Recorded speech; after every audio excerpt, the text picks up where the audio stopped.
Olá pessoal, meu nome é Jonathan Godoy, sou professor de filosofia aqui do Instituto Essery e nesse vídeo eu vou fazer um comentário para vocês sobre o filme Matrix, que este ano completa 25 anos. Um dos maiores filmes de todos os tempos, considerado um ícone da cultura pop. Matrix ficou tão famoso não só pelas suas cenas de ação, mas principalmente pelo seu enredo, pela sua trama muito original.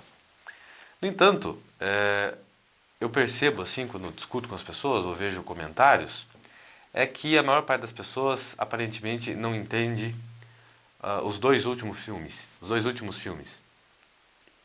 E eles são essenciais para se entender a obra, porque Matrix, diferente de outros filmes, ele não é assim. O filme original, ou um, que tem uma história, e depois fizeram mais dois para poder ter lucro, ou porque fez sucesso, para render. Não, ele é um conjunto. É como que três partes. Não dá para se entender a história sem o 2 e sem o 3. Só que como o 2, que é onde está talvez a parte mais importante, ele é bem complexo, a narrativa, a trama ali, eles são bem difíceis de serem compreendidas, muita gente não gosta do 2 ou simplesmente não entende, não dá bola. E comentam só do 1. No entanto, como eu disse, os dois últimos são essenciais para a reta compreensão do filme. Então, primeiramente, eu vou fazer um comentário aqui sobre a trama, sobre a história, e depois eu vou fazer um comentário sobre as ideias filosóficas que estão por detrás do filme. Então eu gostaria de fazer uma análise do ponto de vista artístico e outra do ponto de vista filosófico, das ideias subjacentes ali ao filme. Então, primeiramente, todo mundo entendeu, no 1, e que é o grande tchan da trama, o que faz todo mundo gostar muito do filme, que a história diz o seguinte, que houve uma guerra entre os seres humanos e as inteligências artificiais, os computadores, e os seres humanos perderam essa guerra, e a maior parte deles foram escravizados por essas máquinas, por esses computadores, e presos em uma simulação de computador. Então esse mundo que nós vivemos, ele é apenas uma simulação, e no mundo real as pessoas estão presas em cápsulas, sendo alimentadas via venosa por essas máquinas, e acreditando estarem no mundo do século XX, que é a simulação que os programas de computador criaram. Por que isso aconteceu? Porque na guerra os seres humanos explodiram bombas atômicas que escureceram o céu, colocaram uma camada de nuvem no céu, e portanto as máquinas não têm outra fonte de energia a não ser o corpo humano, fonte de energia elétrica. Só que é interessante na trama do filme é que eles não falam isso logo de cara. Você começa o filme dentro da Matrix, ou seja, você tem o protagonista, que é o Neo, o personagem interpretado pelo Keanu Reeves, e ele descobre, vê um grupo de pessoas que aparentemente são criminosos, e elas retiram-no da Matrix. Ou seja, ele acorda em outro lugar e descobre que ele estava vivendo a vida toda numa simulação. E eles falam da guerra. E eles seriam um grupo de seres humanos que se escondeu embaixo da terra e continuou lutando com as máquinas. E eles moram numa cidade chamada Zion. Aqui em inglês quer dizer Sião, que é um dos nomes da cidade de Jerusalém.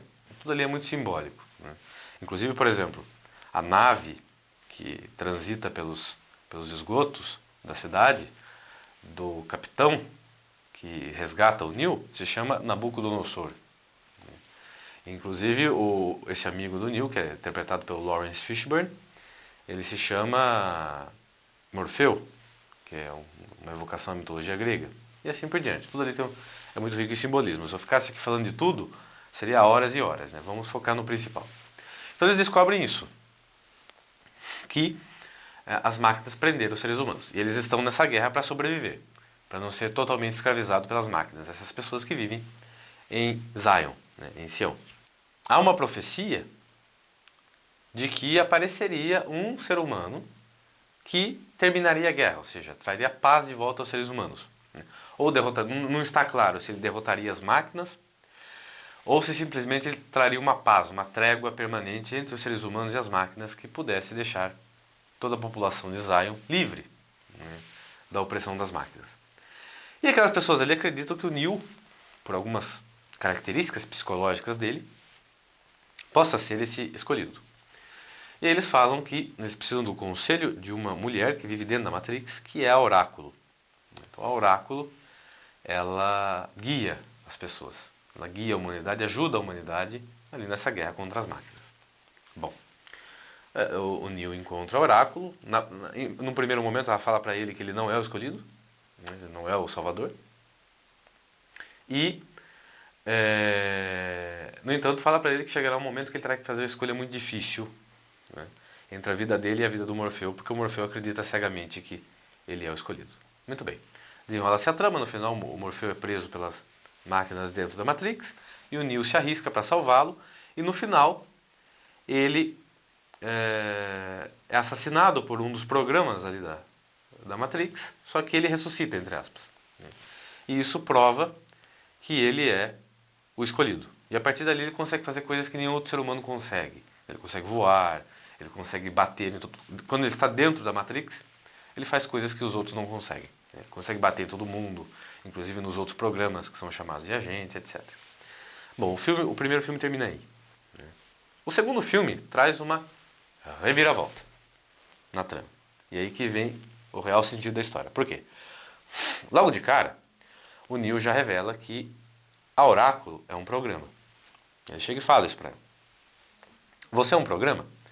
Aliás, eu acho que você é um programa. Por quê? Porque como que você está aqui na Matrix há tanto tempo e sabe de coisas do futuro, enfim, não tem lógica. Ela fala, isso é óbvio, né, que eu sou um programa. Então, primeiramente, a Oráculo não é um ser humano. Agora, se ela é um programa, ele mesmo fala, você também é uma forma de controle. Ela fala, sim. Então, ou seja, a Oráculo, que aparentemente está do lado dos seres humanos na guerra, também é um programa de computador. Se ela é um programa, ela é uma IA, né, uma inteligência artificial, ela foi criada pelas máquinas. Então as máquinas sabem da existência dela, ela foi colocada ali na Matrix para exercer uma certa forma de controle nos seres humanos. Mas qual forma? Né? E aí fica essa situação ambígua. Só que, misteriosa, só que ela já fala algo para o Neo que já dá-lhe uma luz de quem também é o Neo. Porque ela fala assim, a sua missão é voltar à fonte, de onde saem todos os programas. Ou seja, cada programa, ela mesma, foi criada na fonte, onde são gerados todos os programas. E ela fala que ele tem que ir lá, porque lá é a fonte dos poderes dele. E fica assim. Só que pera lá. Né? Se ele tem que voltar à fonte, porque a fonte dos poderes dele é a fonte dos programas, então o Neo é o quê? Ele é um ser humano? Fica esse questionamento. Ué, se a fonte dos poderes dele estão na fonte dos programas, o que é o Neo? Muito bem. Bom, no 2 também, eles estão muito preocupados porque as máquinas estão cavando um buraco para chegar em Zion e matar todo mundo lá. Então eles precisam achar um jeito de impedi-las. Então o Neo, ao longo do filme, ele tenta chegar à fonte. Ele chega. E lá ele tem a conversa mais complexa de todas. Por quê? Ele encontra com o arquiteto, que é uma das inteligências artificiais mais poderosas e importantes ali do mundo das máquinas. E aí o arquiteto fala assim, você é o sexto escolhido. Ele fala, como assim o sexto? É porque houve 6 Matrix, esta é a sexta. E nós estamos chegando no fim dela, vamos dizer assim. E você, então, é o sexto, cada Matrix tem um escolhido. Enfim, eu não vou repetir aqui todo o diálogo, até porque ele é bem difícil. Mas se você prestar atenção, fica claro para quem assiste. Aliás, claro não, né? Porque como eu falei, o diálogo é obscuro e complexo. Mas fica assim, bem evidente que o Neo também é um programa. Ou seja, ele não é um ser humano. Só que ele é um programa criado pelas máquinas de uma maneira tão bem feita que ele acha que ele é um programa. Mas por que tudo isso? Aí o arquiteto revela, ele fala o seguinte, ó, a primeira Matrix que eu construí, ela era perfeita, ou seja, ela era um mundo perfeito, era um paraíso para os seres humanos. Só que foi um desastre, por quê? Porque a mente humana não aceitou aquilo. Ela percebia que era falso e não aceitava, e as pessoas morriam, e nós tivemos que dar um jeito para não perder todo mundo. Porque se todo mundo morrer, também as máquinas ficam sem suprimento de energia. Então eles precisaram criar outra matrix. Aí o arquiteto parou e pensou, bom, eu vou criar então uma outra matrix que seja uma cópia do mundo real.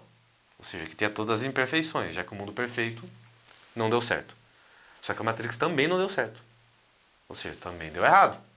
E aí eles foram tentando e falhando, até que eles acharam uma solução, que era o seguinte: os seres humanos precisam sentir que estão fazendo uma escolha, mesmo que seja a nível inconsciente. Então, e quem que achou essa solução? Um outro programa, que ele fala que é a mãe da Matrix. Ou seja, o oráculo. Aquela mulher que está ali acompanhando as pessoas. Então ela descobriu o seguinte, que para todos os seres humanos, eles, mesmo que a nível inconsciente, eles têm que escolher estar na Matrix. Então, em certo sentido, todo mundo meio que sabe. Sabe lá no fundo que estão na Matrix. Só que eles escolhem estar lá, preferem estar lá, porque é mais confortável do que enfrentar a realidade. Então, ao invés de enfrentar a realidade, eles escolhem. Então, se você dá escolha para o ser humano, ele aceita. Não importa qual seja o programa, a simulação. Portanto, ela fez com que, eu não me lembro agora se é 95% ou 99%, acho que 95%. 95% das pessoas aceitassem a Matrix. Só que ainda restava 5% que não aceitava. O que fazer com esses 5% que não aceitam? Nós temos que dar para elas a ilusão de que elas saíram da Matrix. Então eles criaram um outro programa chamado Zion, que é para anomalia, ou seja, então aquelas pessoas que não aceitam a Matrix, eles dão a ilusão de que elas saem da Matrix e estão no mundo real, onde elas daí ali assim, elas são donas da própria vida. Então você descobre ali que Zion não é o mundo real. Ou seja, não é que sobrou uma resistência humana. As máquinas venceram mesmo. Não há mais guerra nenhuma. Ou seja, as máquinas venceram, só que tem o problema da aceitação. Então eles criam um outro programa, que é Zion, para jogar esse pequeno contingente de pessoas lá. Para que lá eles aceitem a programação. Só que tem um problema. Chega um momento que isso fica insustentável. Ou seja, isso aí naturalmente vai se desgastando, tanto a Matrix quanto o Zion, essa tensão entre ambos. Então chega um momento que eles precisam resetar Zion. Vamos dizer assim, eles precisam destruir Zion e a Matrix acaba sendo destruída também. E aí o escolhido faz o quê? Que é um programa. É um programa que é criado pelas máquinas para achar que é um ser humano e se identificar com os seres humanos. Ou seja, para ele sentir, para ele agir, para ele pensar como um ser humano. Para quê? Para que ele salve algumas pessoas de Zion antes do grande reset, vamos dizer assim, e funde de novo a nova Matrix. Recomece a Matrix. E aí recomece, reinicie o processo. Então por isso que o escolhido, eles faziam tanta... Ele é um programa que nasce, entre aspas, na Matrix, acredita que é um ser humano, acredita que saiu da Matrix, acredita em tudo isso, cria vínculos com os seres humanos para poder executar a função dele. Né? Então, ou seja, eles descobrem que não existe mundo real mais, aliás, existe um mundo real onde está todo mundo dominado. Então a única coisa que existe é sobrevivência. Né? Ou seja, como viver nessa realidade. Só que o que o Neo faz com a ajuda do Oráculo? A Oráculo também tem uma genuína preocupação pelos seres humanos. Ela sabe que está todo mundo nas máquinas, mas assim, eles precisam ser enganados para viverem. O problema é o seguinte, que cada vez que Zion é resetada, muitas pessoas morrem de fato. Né? Porque a pessoa que está conectada, ela morre de fato, quando ela morre na simulação. Então, ela e Neo tramam o quê? Que Zion continue existindo, ou seja, o programa continue rodando. E as pessoas não morram mais. Ou seja, quem quer ficar na Matrix fica, quem não aceita vai para Zion, mas não tenha mais esse embate em que as pessoas morram. E como que o Neo consegue isso já no 3, né, junto com o Oráculo? Ele consegue por quê? Porque quando ele, lá no 1, ele descobriu que ele era escolhido, ele entrou em conflito com um programa que era um agente e que se chama agente Smith, né, o programa Smith, e esse programa virou um vírus. Virou um vírus incontrolável. Ou seja, se não fosse dado um jeito nele, ele teria infectado todas as máquinas, tomado conta de tudo, destruído todos os outros programas, que também têm consciência, porque são inteligências artificiais, autoconscientes, e teria matado todos os seres humanos também. Ou seja, seria um desastre. Então o Neo faz um pacto com o chamado Deus Ex Machina, que é o líder a IA líder de todas, que se ele conseguir derrotar o vírus, que é o Smith, eles vão deixar Zion funcionando normalmente e não vão matar as pessoas. E por que o Neo consegue isso? Porque como o escolhido, ele tem uma programação única, que quando o Smith o contamina, entra nele, o transforma nele, ou seja, como um vírus mesmo, né, que vai lá no programa e invade o programa, ele dá acesso ao Deus Ex Machina para ele conseguir deletar o Smith sem deletar o Neo, inclusive. Até que o Neo aparece no final como se fosse um corpo morto. Por quê? Porque ele está desativado, vamos dizer assim, mas a programação dele continua ali. Aí quem entende programação pode explicar melhor como isso acontece, né? Mas é isso, em resumo, de maneira simples, o que ocorre. E aí no final eles conseguem restaurar a Matrix e tudo volta ao normal. Inclusive o filme se encerra, o 3, com o diálogo entre o oráculo e o arquiteto, né, o arquiteto falando para ela que ela jogou um jogo perigoso, né? Ela fala mudanças sempre são, né, perigosas, mas que eram necessárias. E aí eles conseguem manter a paz, ou seja, manter o conflito sem que, ou seja, retirar o conflito, aliás, né? Ou seja, não resetar Zion, ou seja, não matar todas aquelas pessoas, não exterminar aquelas pessoas, para que as pessoas continuem vivendo normal. Inclusive o arquiteto é irônico com ela e fala o seguinte: até quando você acha que vai durar essa paz? Ela fala, o quanto der. Né? Quantas vidas eu conseguir salvar? Mais ou menos é isso que ela quer dizer. Né? E o filme termina assim. Então, ou seja, apesar dele em nenhum momento ficar explícito que Zion é um programa, devido à conversa do arquiteto com o Neo e à conversa do oráculo com o Neo e com o próprio arquiteto, isso fica, né, quase que 100% claro. Né? E, agora, o que também é 100% claro é que o Neo é um programa. Inclusive, quando ela fala que a fonte dos poderes dele é a fonte. Ou seja, ele tem aqueles poderes porque ele veio da fonte. Ou seja, ele é um programa. A fonte cria programas de computador, não seres humanos. Então ele só pode ser um programa. Inclusive é por isso que ele não morreu com os tiros. Porque ele é um programa, ele não pode morrer. Então ele é resetado. A própria Matrix não deixa que ele morra. Inclusive é por isso que ele tem poderes em Zion também. Ele vai lá, ele consegue destruir as sentinelas, né? Ele consegue fazer coisas em Zion. É por isso que o Smith consegue, inclusive, contaminar pessoas em Zion. Por quê? Porque é tudo um programa também. Então, quando ele saiu da Matrix e foi para Zion, ele saiu de um programa e foi para o outro. Saiu de uma simulação e foi para outra. Né? Então, isso é o resumo da interpretação, que pelo menos... Inclusive, os próprios autores do filme, eu já vi entrevistas eles falando isso. Ele falou, no 2, você vê que há uma mudança, tudo aquilo que se acreditava no primeiro é o contrário. Então, eles dão a dica ali de que, na verdade, não há mundo real.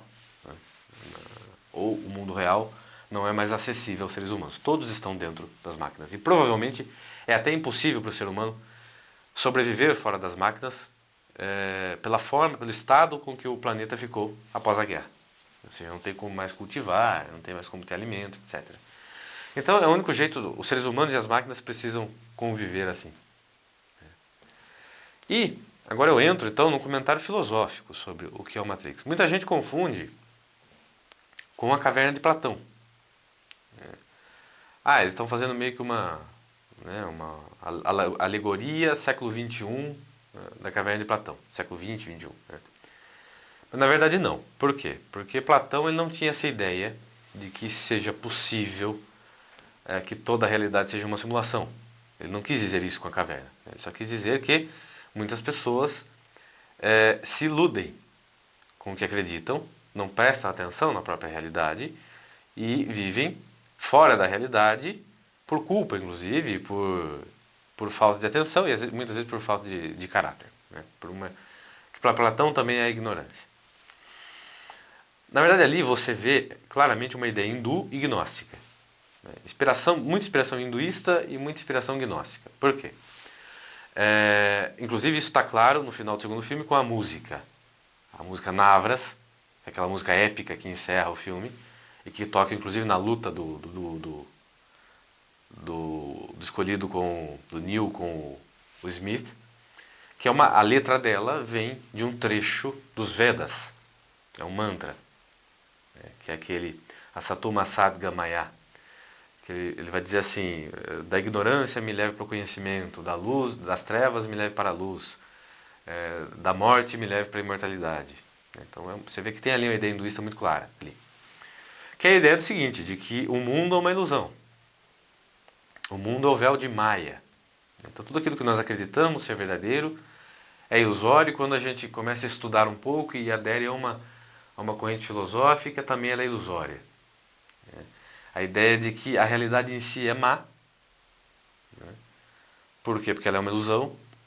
E, portanto, tudo que nós podemos fazer é tentar viver melhor nela, achar um modo de viver melhor nela. Isso é uma ideia gnóstica, que está presente no filme. Inclusive, os autores, até depois de muito tempo, depois de 20 anos, falaram que não, também tem a ver com ideologia de gênero e tal. Então, ou seja, tem essa ideia de que existem erros na realidade e que nós, por nós mesmos, precisamos consertar esses erros, né? E encontrar a nossa própria salvação de alguma forma. Né? E essa salvação também é só acessível a alguns escolhidos que têm uma mentalidade um pouco mais intelectual, mais inteligente, que percebe essa ilusão e, portanto, pode viver um pouco melhor. Né? Claro que o filme não é categórico na forma de salvação, vamos dizer assim. É o Neil que encontra esse tipo de salvação para as pessoas, que é uma saída, né? Que não é uma salvação plena, é um arremedo, né? Um remédio, é algo que dá para fazer. Mas é a ideia de que a realidade é má, ela precisa ser consertada e ela é uma ilusão. Essa ideia que vai contra a nossa percepção real, que vai contra, inclusive, os princípios lógicos que nós inferimos da realidade, está embutida ali.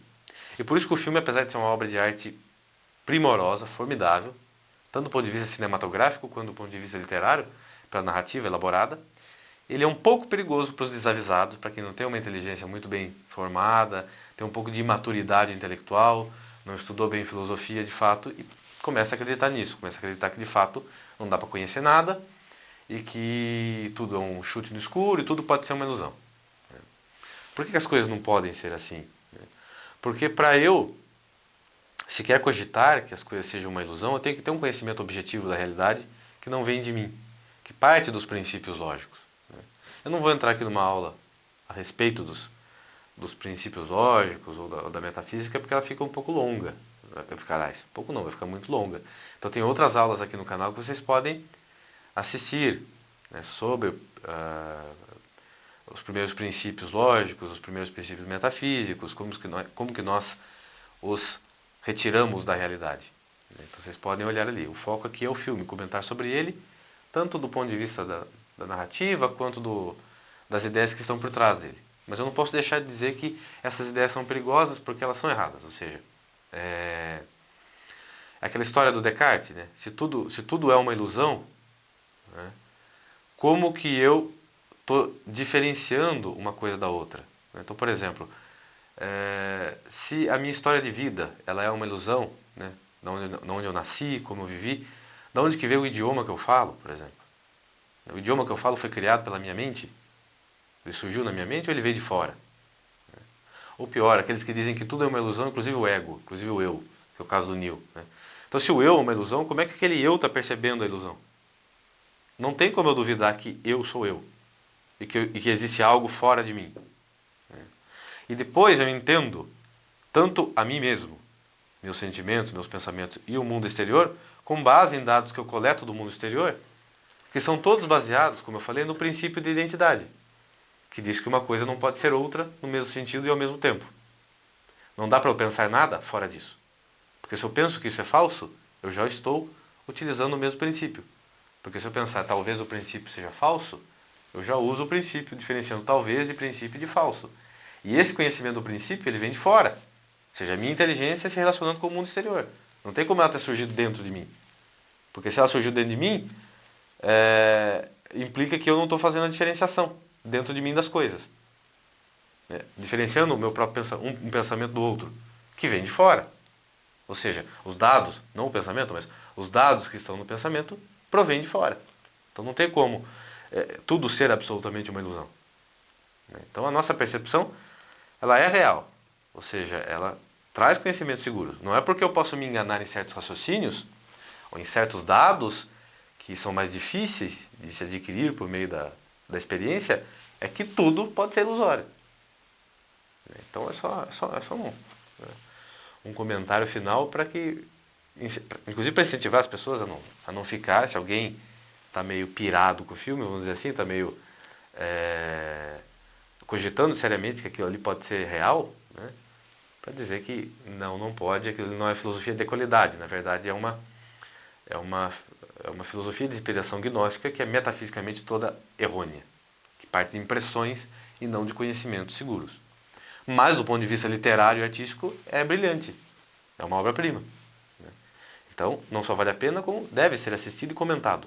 Tanto para você assistir e se divertir com algo de qualidade, muito bom, quanto para você conhecer o pensamento ali que está por detrás, inclusive uma das correntes de pensamento que mais influenciam a modernidade, que é o gnosticismo. Tá bom? Espero que vocês tenham gostado. Quem gostou, por favor, deixa aqui um like, né, um comentário e compartilhe, né, com os amigos, que nos ajuda muito, né, a manter aqui o canal. Tá bom? Um abraço a todos. Até a próxima.